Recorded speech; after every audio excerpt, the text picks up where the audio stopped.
하나님 말씀 우리 함께 보겠습니다. 창세기 12장 1절부터 4절까지 함께 봅니다.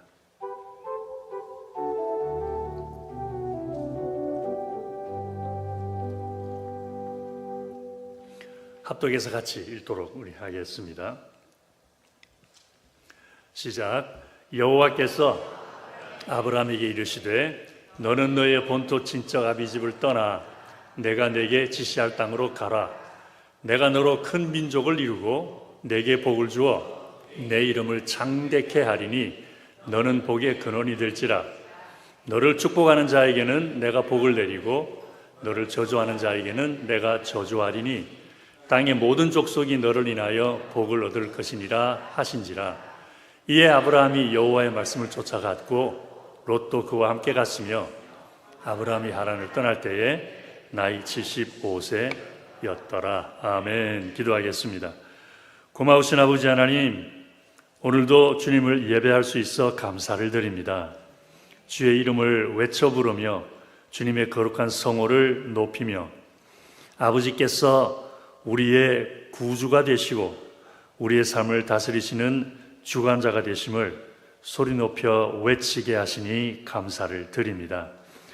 시시탐탐 우리를 속이기 위하여 악한 계기로 우리를 넘어뜨리려고 하는 악한 마귀 원수를 향하여 예수님이 우리의 구주가 되심을 고백하게 하여 주옵시고 주의 이름으로 모든 유혹과 속이는 걸 물리치고 이렇게 주님께 나와 예배할 수 있음을 진정으로 감사를 드립니다. 오늘도 주님 앞에 믿음의 고백으로 예배하는 한 분 한 분을 주께서 이미 부르시고 택한 백성 삼아 주셨사오니 거기에 어울리는 축복을 누리게 하여 주옵시고 거기에 합당한 삶을 살아가게 하여 주시옵소서. 육신의 모든 질병들 예배드리다가 고침받기를 원합니다. 삶의 모든 문제들 주님을 찬양하던 중에 해결되기를 원합니다. 마귀에게 속아 넘어가고 있는 모든 일들이 주님을 외치는 동안 회복되기를 원합니다. 성령님 함께하여 주옵시고 오늘도 주시는 말씀으로 우리를 교훈하며 권면하실 때에 저희들의 영이 깨어있어 주의 음성을 듣게 하여 주시옵소서. 간절히 바라오며 예수님 이름으로 기도하옵나이다. 아멘. 오래전에 저희 아이들이 어렸을 때에 가족 여행을 떠나게 되었습니다. 자동차 여행을 하게 되었었는데 아마 제 기억, 오래돼서 기억이 좀 가물가물합니다만은 신학교 다닐 때 그때 그 텍사스에서 루지애나 쪽으로 이렇게 그 세미나가 있어서 가는 김에 그냥 가족끼리 같이 갔다 오자 그래서 갔던 것 같습니다. 이게 좀처럼 찾아오지 않는 그런 귀한 가족 여행의 기회였기 때문에 들뜬 마음으로 며칠 전부터 자동차도 점검을 하고 오일 체인지 확인을 하고 그러면서 준비를 하고 맛있는 음식도 준비를 했습니다. 그리고 드디어 여행 바로 전날이 되어서 다시 한번 챙길 것 다 챙겼나 확인하고 난 다음에 잠자리에 들면서 내일 아침 몇 시에 출발하자 그러고서는 잠자리에 들었습니다. 그 다음날 아침에 그 시간에 출발을 했을까요? 못했을까요? 당연히 못했습니다. 근데 그런 일이 있게 되면 부부간의 대화가 좀 이렇게 좀 살벌해지는 그런 상황이 생길 경우도 있죠. 그래서 대화가 조금 거칠어지기 시작하다가 결국은 유쾌하지 못한 마음으로 떠나기는 떠나는데 별로 그렇게 썩 유쾌하지 못한 마음으로 떠나는 일들이 있습니다. 그런데 그런 일들이 의외로 많은가 봐요. 그래서 한 번은 리더스 다이제스트라는 미국의 국민 잡지라고 할 수 있는 데에서 그것을 그냥 특별 기사로 다룬 것을 읽어보게 되었습니다. 그걸 읽어보고 난 다음에 생각이 제가 좀 많이 바뀌게 되었는데 그 기사에서 그런 말을 하더라고요. 사람들이 가족여행을 즐겁게 하려고 계획을 세웠다가 떠날 때부터 즐겁지 못한 이유는 한 가지밖에 없다고. 그러면서 가족여행의 목적을 잃어버렸기 때문이라는 것입니다. 그래서 많은 경우에 사람들은 가족여행을 할 때에 가능하면 빨리 목적지에 도착을 해서 그곳에서 보고 싶은 것 보고 하고 싶은 것 하는 것이 목적이라는 것이죠. 목적으로 여긴다라는 것이죠. 그런데 가족여행의 진정한 목적은 다 알고 있는데 의식하지 못하는 것이 뭐냐면은 가족여행의 목적은 빨리 목적지에 도착해서 하고 싶은 것 하고 보고 싶은 것 보는 것이 아니라 가족끼리 즐거운 추억을 만드는 것이라는 거죠. 근데 다 알고 있어요. 그것 때문에 가족여행 가는 줄 알아요. 아는데 이게 지금 다른 여러 가지 하고 싶은 것도 많고 보고 싶은 것도 많고 그러자니 빨리 가야 되겠고 하는 그런 일 때문에 이렇게 다투는 일이 생기고 그런다라는 것입니다. 그래서 저도 생각해 보니까 맞더라고요. 그래서 그걸 깨닫고 나니까 그 후로 가족여행을 계획할 때에 계획대로 좀 되지 않아도 크게 문제가 되지 않았습니다. 몇 시까지 어디에 도착해서 무엇을 하느냐가 중요한 것이 아니라 어디에 있든 일찍 가든 늦게 가든 가족끼리 즐거운 시간을 가지는 것이 중요하니까. 그래서 좀 늦게 떠나면 늦게 떠나는 대로 가족끼리 즐거운 시간을 가지면 되는 거고, 또 뭐 가족 목적지에 도착해서 비가 와서 좀 하고 싶은 거 못 하더라도 그런 대로 또 가족끼리 즐거운 일을 찾아서 하면 되는 거니까 크게 문제가 되지 않는 경험을 한 적이 있습니다. 흥미롭게도 신앙생활에도 그런 부분이 있습니다.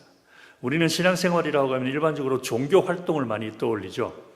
그 중에 제일 먼저 떠오르는 게 어떤 걸까요? 신앙생활에 있어서 제일 중요한 거, 예배드리는 거잖아요. 오늘 함께 이렇게 예배드리는 분들 감사드리고 주님의 축복을 누리기를 주의 이름으로 축원합니다. 함께 예배드리는 것, 함께 모여서 하나님이 얼마나 위대한 분이신지를 찬양하는, 찬양을 하면서도 그런 게 이렇게 느껴져서 정말 은혜가 되었더랬습니다. 나 혼자 찬양을 해도 좋지만 하나님을 사랑하고 하나님을 높이기를 원하는 성도님들과 함께 모여서 한 목소리로 한 마음으로 주님 앞에 주님을 찬양을 올려드리고 주님을 예배한다는 게 이게 얼마나 큰 감격이고 축복인지 모릅니다. 그래서 신앙생활 잘합니다 그러면 이제 예배 잘 드리는 걸 생각을 하고 기도생활 열심히 잘하는 걸 생각을 하고 찬양하며 교회 일에 힘쓰고 봉사하는 것을 많이 생각을 합니다. 그래서 그런 일들을 열심히 잘하면 신앙생활을 참 잘한다라고 그렇게 여기죠. 물론 중요합니다. 우리 사랑하는 성수교회 성도님들 그런 일에 더욱더 힘쓰게 되기를 바랍니다. 특별히 주일 예배뿐만 아니라 금요 찬양 기도회에도 열심을 내서 참석해 주시기 바랍니다. 지난 금요일 저녁 때 너무 은혜스러웠어요. 너무 좋았습니다. 많은 분들이 나오시기도 했지만 특별히 또 찬양 열심히 인도해 주셔서 감사하고, 그런데 하나님의 은혜가 또 지난 금요일 날에는 또 저만 그런지 모르겠지만 좀 이렇게 강하게 깊게 느껴지는 그런 시간이었습니다. 그래서 그런 바람을 가져봅니다. 우리 성서교회 성도님들이라면은 금요일 저녁 8시가 되면은 두 곳 중에 한 곳에 반드시 계시면 좋겠다. 교회 아니면 집에서 유튜브로 텔레비 앞에 앉아 계시는 것. 그 둘 중에 하나. 나오실 수 있는 분들은 다 나오시고 나올 형편이 못 되시는 분들은 가정에서라도 텔레비 앞에서 유튜브로라도 참여를 해주시는, 그래서 우리 금요 찬양 예배가 정말 하나님의 축복으로 넘쳐나는 그런 것을 경험하게 되는 그런 일이 있으면 참 좋겠습니다. 그래서 그런 활동도 중요합니다. 그런데 사실 따져보면은 예배와 찬양과 기도와 섬김의 이런 모든 일들이 중요한 활동이긴 하지만 그것 자체가 목적은 아닙니다. 예배하기 위해서 예배하는 것이 아니고, 찬양하기 위해서 찬양하는 것도 아니고, 기도하기 위해서 기도하는 것도 아니고, 봉사하기 위해서 봉사하는 것도 아니라는 것입니다. 좀 더 정확하게 말하면 그런 신앙 활동들은, 종교 활동들은 그보다 더 큰 목적을 이루기 위한 방법이라는 것이죠. 그렇다면 예배와 찬양과 기도와 봉사를 통해서 이루어져야 할 일은 무엇인가? 하나님은 우리의 예배를 통해서 무슨 큰 일을 하시려고, 우리의 찬양과 기도와 봉사를 통해서 어떤 일을 하시는가라는 질문을 던져놓고 해답을 찾아보면 한 가지가 나옵니다. 하나님 나라를 세우는 것입니다. 할렐루야. 하나님의 나라를 세우는 것입니다. 교회 들어오시면서 현관에서 보셨는지 모르겠지만 우리 교회에 3가지가 이렇게 적혀있는 배너가 있습니다. 첫 번째가 하나님의 나라를 세우는 교회입니다. 두 번째가 하나님을 기쁘게 해드리는 교회입니다. 세 번째가 미래 크리스천 리더를 훈련하는 교회입니다. 보셨나요? 그냥 뭐가 걸려있네 그러고 지나오셨는지 모르겠습니다만 앞으로 현관 들어오시면서 한번 보시고 그 3가지를 읽으면서 마음으로라도 기도해 주시기 바랍니다. 할렐루야. 우리 교회가 하나님 나라를 세우는 교회가 되게 하여 주시옵소서. 우리 교회가 하나님을 기쁘시게 해드리는 교회가 되게 하여 주시옵소서. 우리 교회가 미래의 크리스천 리더를 세우는 교회가 되게 하여 주시옵소서. 그래서 하나님의 나라를 세우는 것이 궁극적인 목적입니다. 오늘 본문에서 그것을 살펴봅니다. 오늘 본문은 하나님께서 아브라함을 부르시는 내용을 담고 있죠. 너무너무 많이 아는 내용입니다. 자식 하나 없던 아브라함에게 하나님이 한 번은 찾아오십니다. 2가지를 약속해 주십니다. 첫 번째는 너로 큰 민족을 이루게 해주겠다. 두 번째는 부자가 되게 해주겠다. 그리고 실제로 하나님은 말씀대로 아브라함을 크게 축복하셨습니다. 한참 세월이 흐르고 난 다음에 출애굽할 시기에 아브라함의 후손들이 200만 명이 넘는, 셀 수도 없는 많은 숫자가 되었기 때문에 약속을 이루어 주셨고, 그리고 또 많은 재물 축복도 허락해 주셨습니다. 그래서 창세기 13장 2절을 보면은 아브라함이 어떤 부자인지를 이렇게 표현합니다. 아브라함에게 육축과 가축을 얘기하는 거죠. 양, 염소, 말, 뭐 그런 가축, 나귀, 또 뭐 낙타 그런 걸 얘기합니다. 육축과 은과 금이 풍부하였더라. 이렇게 말하고 있습니다. 그러니 아브라함이라고 하면은 하나님께 축복받은 사람이라고 생각하는 것은 당연한 일이고, 또 그렇게 지금까지 우리가 들어왔습니다. 아브라함은 믿음의 조상이면서 하나님 앞에 큰 복을 받는 사람이라고 그렇게 들어왔습니다. 그런데 성경을 보면 아브라함이 받은 진짜 축복은 그 외에 다른 것이라는 것을 알 수가 있습니다. 창세기는 나와 있지 않습니다. 출애굽기를 읽어야 알 수가 있는데, 출애굽기 19장을 보면은 하나님께서 이스라엘을 애굽에서 구원하셔가지고 시내 산으로 인도하시고 난 다음에 한 가지 놀라운 제안을 하시죠. 이미 몇 번 말씀을 드렸습니다. 출애굽기 19장 5절에서 이렇게 제안을 합니다. 너희가 내 말을 잘 듣고 내 언약을 지키면 너희는 열국 중에서 내 소유가 되겠고, 너희가 내게 대하여 제사장 나라가 되며 거룩한 백성이 되리라. 제안을 하십니다. 내 말 들을래? 그래서 이스라엘 백성들이 여호와를 그들의 주님으로 섬기면 여호와는 그들의 하나님이 되셔서 그들을 친백성 삼아주시고 하나님의 거룩함으로 축복을 누리는 백성이 되도록 해주겠다라고 제안을 하신 거죠. 그랬더니 이스라엘 백성들이 여호와의 명하신 대로 우리가 다 행하리이다 라고 하면서 그 제안을 받아들입니다.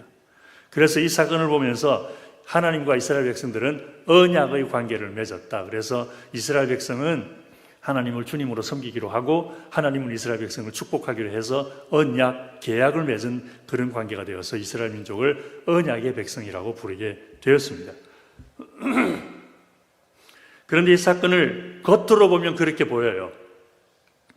겉으로 보면은 하나님이 이스라엘 백성들과 계약을 맺고 그렇게 서로 축복을 베풀어주고 섬기는 그런 관계가 된 것 같습니다. 그런데 조금 더 깊이 살펴보면은 하나님의 다른 역사가 보입니다. 즉, 하나님은 이스라엘 백성과의 계약을 통해서 하나님만을 주님으로 섬기는 한 민족을 얻으셨던 것입니다. 할렐루야. 하나님만을, 여호와만을 하나님으로 섬기는 한 민족을 얻으셨던 거예요. 이것 때문에 하나님께서 아브라함을 찾아가셨던 것입니다. 이것 때문에. 그냥 단순하게 아브라함을 축복해서 부자가 되게 하고 아브라함에게 많은 후손을 주기 위해서 찾아가셨던 것이 아니라 하나님만을 섬기는 한 민족을 얻기를 원하셔서 그 계획을 가지고 처음부터 아브라함을 찾아가셨던 것입니다. 바로 여기에 아브라함이 하나님께 받은 진짜 축복이 있습니다. 아브라함의 삶은 그냥 하나님께 복을 받아 누린 삶이 아니라 하나님의 나라를 세우는 삶이었다는 것입니다. 그러니까 하나님께서 자식 한 명 없던 아브라함을 찾아가셨던 것은 그냥 그에게 많은 후손을 주고 재물을 주기 위한 것이 아니었던 것이죠.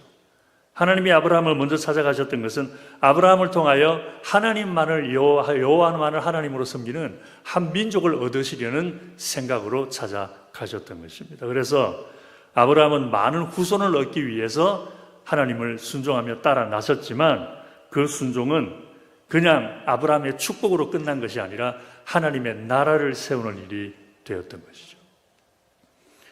하나님이 주시는 복을 누리기 위하여 순종했지만 그 순종 역시 하나님의 나라를 세우는 일이 되었던 것입니다. 그러니까 아브라함의 삶은 그냥 하나님 말씀 순종하다가 축복받은 삶이 아닙니다. 만약에 아브라함의 삶은 하나님의 축복으로 잘 먹고 잘 살다가 죽은 그는 하나님의 복받은 사람이다라는 거로 얘기하는 것들하면은 그게 하나님의 축복의 전부라면은, 그렇다면은 우리 예수 믿는 사람들 진짜 불쌍한 사람들이에요. 잘 먹고 잘 살기 위해서 예수 안 믿어도 그런 사람들이 얼마나 많습니까?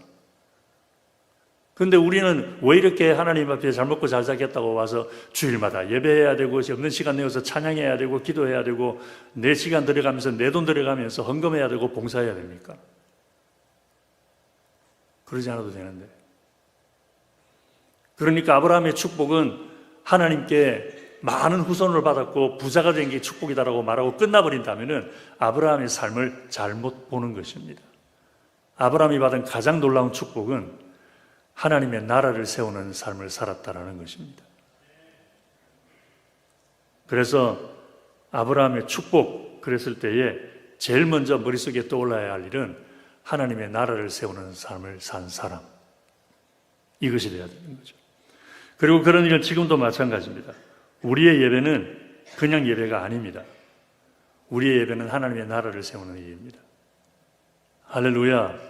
그러니까 지금 앉아서 여러분들은 예배를 드리지만 여러분들의 예배는, 우리의 예배는 지금 하나님의 나라를 세우고 있는 것입니다. 우리의 기도와 찬양도 그냥 기도와 찬양이 아닙니다. 하나님의 나라를 세우는 일입니다. 여기서 좀 누군가가 엑사이팅해서 가지고 아멘 좀 해주셔야 되는데, 우리의 섬김도 그냥 섬김이 아닙니다. 하나님의 나라를 세우는 것이고, 우리의 순종도 그냥 순종이 아닙니다. 하나님의 나라를 세우는 것입니다. 순종할 때마다 나라가 세워집니다. 불순종할 때마다 하나님의 나라가 무너집니다. 그게 그냥 그렇게 되는 게 아니라니까요. 더 크고 놀라운 목적이 있고 이루어지는 일이 있다는 것입니다. 그래서 보이지 않는 곳에서 교회를 섬기는 분들이 귀한 이유가 바로 그것입니다. 오늘도 방송실에서 보이지 않는 곳에서 수고하시고, 오늘도 보니까 또 음식 준비하시느라고 이집도 나오셔가지고 화요일 날 모여서 성경 읽고 기도하시는 팀들도 수고들 하시고, 그런 일들이 전부 다 하나님의 나라를 세우는 일들입니다. 저도 그냥 여기 있어서 설교만 하는 것이 아닙니다. 하나님의 나라를 세우는 것이고, 신방을 하는 것도 그렇고 누구를 위해서 기도해 주는 것도 그렇고 모두가 다 하나님의 나라를 세우는 일입니다. 우리 믿는 사람들 이 일에 있어서 큰 자부심을 가져야 됩니다. 책임도 느껴야 하고. 오래전에 어느 분의 초청으로 좀 좋은 식당에서 식사를 할 기회가 있었습니다. 그때 식당 등급을 매기는 중에 미슐랭 스타일이라는 게 있다는 걸 처음 알았습니다. 혹시 들어본 분 계시나요? 얼마 전에 저는 알았는데, 식당이 얼마나 좋은 식당인가를 그 등급을 매길 때에 미슐랭 가이드라고 하는 식당 평가 회사에서 별표를 준답니다. 근데 왜 미슐랭이라고 하냐, 좀 맞는지 안 맞는지 모르겠지만 제가 들은 말로는 그렇습니다. 여러분 미슐랭 타이어 아시죠? 여러분들 차에도 미슐랭 타이어 붙어 있는 분들이 계시죠? 타이어 브랜드예요, 미슐랭이. 그래서 미슐랭 스타가 하나가 있다라는 말은 무슨 말이냐면은 미슐랭 타이어가 다 다를 때까지 달려가서라도 먹고 싶은 식당이라는 뜻입니다. 그렇게 멀리 오랫동안 차를 몰고 가서라도 꼭 먹어보고 싶은 식당. 그래서 미슐랭 스타 뭐 그런다 그러는데, 어쨌든 근데 제가 갔던 식당은 미슐랭 스타를 받은 식당은 아니고 그 스타를 받으려고 지금 준비를 하고 노력을 하고 있는 그런 식당이었습니다. 그래서 그런지 발레 파킹 해주는 사람들부터 태도가 다릅니다. 말투부터 시작해서 복장에서 매너까지. 보통 우리 가까운 데 식당 흔히 가는 데 가면은 그냥 평상복 입고 발레 하잖아요. 근데 이미 그 사람들은 달라요. 와이셔츠에 보호타이까지 메었어요. 분위기가 달라요. 들어가면서부터 저는 걱정이 되는 거예요. 이거 엄청 비쌀 것 같은데 싶은 생각이. 마치 귀빈 대접받는 기분이었습니다. 그리고 안내 데스크에서 손님을 맞이하는 사람들도 분위기가 다릅니다. 우리를 보자마자 자기 이름을 먼저 소개를 합니다. 여러분 식당 가서 웨이터가 자기 이름 소개해주는 식당은요, 그 제대로 된 식당인 줄 알아야 돼요. 보통 안 해요. 저 이름은 누구누구인데 당신을 잘 모시겠습니다. 이런 말을 안 합니다. 근데 그런 말부터 시작을 해서 가볍게 웃으면서 상냥하게 친절하게 대해주는 말투까지, 그리고 들어가서 앉으세요 이게 아니라 따라오시죠. 그러고서는 테이블까지 안내를 해서 그 테이블에서 앉는 것까지 도와주고 의자까지 도와주고 그러고 난 다음에 웬만한 식당 가면 have a good time 그냥 그러고 돌아가요. 근데 have a good time이라는 말은 누구에게 하는지도 몰라요. 먼 산 보고 그냥 have a good time 그래요. 그런데 여기는 눈을 바라보면서 hope you have a great time at our restaurant. 우리 식당에서 즐거운 시간 가지기를 바랍니다. 그러면서 얘기를 해주고 그날의 특성도 이렇게 설명을 자세하게 해주면서 자기가 이거 먹어봤는데 참 맛있다고 하면 트라이 보셔도 괜찮을 것 같다고 그런 말까지 안내를 해줍니다. 뿐만 아니라 웨이트도 음식을 테이블에 그냥 놓지 않습니다. 여러분 그런 좀 식당 가서 기분 나쁜 경험 많이 해보신 분 계실 거예요. 웨이트 와서 음식을 가지고 나왔는데 집어 던져. 테이블에 그냥 툭툭툭 그냥 막 놓아요. 그리고 또 어떤 때는 김치찌개에 손가락이 들어가 있어. 엄지손가락이. 그런 경우. 그런데 웨이트도 매너 있게 와서 얼마나 조심스럽게 배려를 해가면서 그렇게 놓는 것도 너무너무 조심스럽게 놓습니다. 부담을 느끼지 않는 범위 내에서 가벼운 농담도 주고받으면서 식사 분위기를 즐겁게 만들어줍니다. 또 음식 맛도 좋았지만 음식을 담은 모양도 사진을 찍고 싶을 만큼 예술적으로 너무 예쁘게 담겨서 나오고 너무너무 좋은 식사 경험이었습니다. 그래서 나중에 우리를 초대한 그분께 어떻게 이렇게 식당 종업원들이 친절하냐고 물어봤더니 좀 예상 밖의 말을 하더라고요. 훈련을 잘 받아서 그렇습니다. 뭐 미슐린 스타를 받으려고 그러니까 뭐 그러는 거죠. 이런 게 아니고 좀 더 구체적으로 말씀을 해주시더라고요. 간단하게 말하면은 발레 파킹하는 사람부터 시작해서 매니저, 웨이터, 쿡, 요리하는 사람, 심지어 빈 그릇 치우는 버스보이까지 매일매일 받는 교육이 있답니다. 근데 그분이 한 말을 정확하게 기억은 다 못하지만 대충 이런 말이었습니다. 손님이 기분 좋게, 즐겁게, 편안한 마음으로 맛있는 식사를 하도록 감동을 준다. 좀 다른 게 느껴지지 않습니까? 보통 우리 식당 하면은 무엇 때문에 식당하죠? 무엇 때문에 사업하죠? 돈 벌려고 하죠. 돈 벌려고 해요. 그런데 이 식당에서는 우리는 여기 돈 벌기 위해서 장사한다. 그러니까 돈만 벌면 돼. 이게 아니었던 거죠.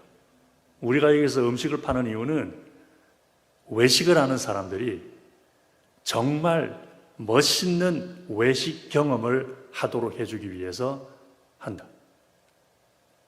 이게 목적이었습니다. 이게 목표였습니다. 그러니까 발레 파킹 하는 사람은 그냥 용돈 벌기 위해서 아르바이트 하는 사람이 아니었어요. 발레 파킹 하는 사람은 손님이 감동적인 외식 경험을 할 수 있도록 도와주는 사람이었어요. 그러니 말 한마디라도 다르겠죠, 그죠? 매니저도 그냥 종업원들을 매니저한다는 생각으로 일하는 것이 아니라 이 식당을 찾는 손님이 감동적인 외식 경험을 하도록 하기 위해서 일한다. 웨이터도 그렇고 요리사도 그렇고 심지어 버스보이까지 와서 함부로 아무렇게나 그냥 막 시끌벅적하게 와장창 그러면서 그릇을 치우는 것이 아니라 손님에게 부담이 가지 않는 범위 내에서 외식을 하는 좋은 경험을 하도록 해주기 위하여 그 일을 한다는 것을 생각하도록 만든다는 것입니다. 예수 그리스도를 구주로 믿는 우리의 삶이 그렇습니다. 그냥 축복받기 위해서 나는 예수 믿는다라 그러면은 다른 거 신경 쓸 거 하나도 없습니다. 미니멈만 하면 됩니다. 축복받을 만큼만 하면 됩니다. 예배를 드려도 축복받는 만큼만 하면 되고 기도를 해도 축복받는 만큼만 하면 되고 찬양을 해도 축복 누리는 만큼만 하면 됩니다. 그러나 하나님의 나라를 세우기 위해서 하는 것이라면 내가 할 수 있는 최선을 다해서 예배하게 되겠죠. 내가 할 수 있는 최선을 다해서 찬양하게 되겠죠. 내가 할 수 있는 최선을 다해서 기도하고 봉사하게 되겠죠. 왜? 나는 축복을 누리는 게 목적이 아니라 하나님의 나라를 세우는 것이 목적이니까. 악한 마귀 원수가 하나님의 나라를 무너뜨리려고 그러고 하나님의 교회를 무너뜨리려고 그러고 하나님의 백성들을 속이고 거짓말로 미혹을 해서 너 적당히 해, 적당히. 너 축복 누릴 만큼 누리고 있잖아. 뭐가 답답해가지고 또 예배를 드린다는 거야. 뭐가 답답해서 또 찬양하고 또 기도하고 또 봉사하고 뭐가 답답해가지고 네 거 바쳐가면서 그렇게 한다는 거야. 그러면서 사탄 마귀가 우리를 속일 때에 완전히 넘어가 버립니다. 왜? 그게 목적이라고 생각하니까. 그러나 하나님은 우리를 축복하시는 목적이 우리로 하여금 복을 누리도록 하는 것도 있겠지만 그걸 통하여 우리를 하나님의 나라를 세우기를 원하십니다. 하나님의 나라를 구하기를 원하십니다. 그래서 우리의 예배는 예수 그리스도를 믿는 우리의 삶을 포함해서 하나님의 나라를 세우는 삶입니다. 그냥 찬양하고 그냥 기도하고 그냥 말씀 듣는 것이 아닙니다. 우리의 예배는 하나님의 나라를 세우는 일입니다. 바쁘다고 빠지고 급하다고 무시할 수 없습니다. 하나님의 나라를 세우는 일이기 때문에. 적군이 쳐들어와서 나라를 지켜야 되는데 바쁘다고 싸우는 것을 다음으로 미루겠습니까? 우리의 기도 역시 우리의 필요만 구하는 것이 아닙니다. 필요하니까 기도하고 필요 안 하니까 기도 안 하는 그런 것이 아니라 하나님의 나라를 세우는 일입니다. 나의 필요할 것이 다 채워졌기 때문에 필요한 게 답답한 게 없어서 특별히 하나님께 간구할 것이 없다면 그러면 하나님의 나라를 위한 기도라도 해야죠. 하늘에 계신 우리 아버지 이름이 거룩히 여김을 받으시오며 나라이 임하옵시며 그것부터 먼저 기도하라 그러셨죠. 하나님의 뜻이 하늘에서 이루어진 것처럼 땅에서도 이루어지리라. 하나님의 나라를 위해서 하나님의 뜻을 위해서 하나님의 영광을 위해서 먼저 기도하고 그러고 난 다음에 일용할 양식을 주옵시고라고 기도하라고 하셨는데 우리는 항상 그걸 거꾸로 생각하는 경우가 너무나 많죠. 그러니까 우리가 예수 믿고 신앙생활을 하는 것은 그냥 예수 믿고 구원받아 천국 가는 사람들이 아니라는 것입니다. 우리는 하나님의 나라를 세우도록 부름받은 사람들입니다. 우리가 예배하고 기도하고 찬양하는 것, 그냥 예배하는 사람들, 기도하는 사람들, 찬양하는 사람들이 아닙니다. 우리는 하나님의 나라를 세우는 사람들입니다. 그냥 말씀에 순종하는 것도 하나님이 말씀하셨으니까 그냥 순종해야지, 순종하니까 또 축복받을 테니까 순종 안 하면 또 그냥 그게 아닙니다. 하나님의 나라를 세우는 일입니다. 그러므로 예수 그리스도를 구주로 믿는다면 자부심을 가지십시다. 좀 힘들어도 어려워도 예배하고 찬양하고 기도하고 말씀하고 봉사하고 순종하고 하나님께 드리는 일로 인하여 어렵더라도 자부심을 가지십시다. 우리는 그냥 하나님 믿는 사람들이 아닙니다. 하나님의 나라를 세우는 사람들입니다. 그래서 조심해야 할 것이 한 가지가 있습니다. 하나님의 나라가 세워지는 곳에는 반드시 사탄 마귀의 시험과 유혹이 따른다는 것입니다. 그래서 더 힘써 예배와 기도와 찬양과 헌신에 힘쓰는 이유가 바로 거기에 있습니다. 사탄 마귀를 물리치고 하나님 나라를 세워야 되기 때문에 그렇습니다. 그래서 아브라함처럼 주의 복을 누릴 뿐만 아니라 하나님의 나라를 세우는 가장 복된 삶이 되어서 우리 자녀들의 삶 속에 나의 예배와 기도와 찬양과 기도와 섬김을 통하여 우리 자녀들의 삶 속에 하나님의 나라가 세워지고 우리의 가정에 그냥 하나님의 축복만 누리는 것이 아니라 하나님의 나라가 세워지고 우리 교회에 그냥 은혜로운 예배만 있고 은혜로운 찬양만 있고 은혜로운 기도만 있는 것이고 모여서 재미있게 이웃들과 지내는 재미있는 일만 있는 것이 아니라 하나님의 나라가 세워지는 그런 일이 있게 되도록 우리는 하나님의 나라를 세우는 사람이라는 생각을 하면서 그렇게 예배하고 그렇게 찬양하고 그렇게 기도하고 섬기는 우리가 되기를 주의 이름으로 축원합니다. 기도하겠습니다. 고마우신 아버지 하나님, 죄인들을 불러 하나님의 나라를 세우는 일꾼으로 삼으셨던 예수님의 제자들처럼 오늘은 저희들을 불러 하나님의 나라를 세우는 하늘나라의 일꾼으로 우리를 세워주신 것을 감사를 드립니다. 예배와 찬양과 기도와 섬김, 말씀 순종을 통하여 그저 주님의 축복만 누리려고 했던 적이 있었다면 용서하여 주옵시고 우리를 부르신 하나님의 진정한 뜻을 온전히 깨달아 알게 하여 주셔서 하나님의 나라를 세우는 일에 힘쓰는 자들이 되게 하여 주시옵소서. 우리로 인하여 아버지의 나라가 우리 자녀들의 삶 속에 세워지게 하시고 우리 가정에 세워지게 하시고 우리 교회에 세워지게 하시고 온 나라에 아버지의 나라가 세워지게 하여 주시옵소서. 간절히 바라오며 예수님 이름으로 기도하옵나이다. 아멘.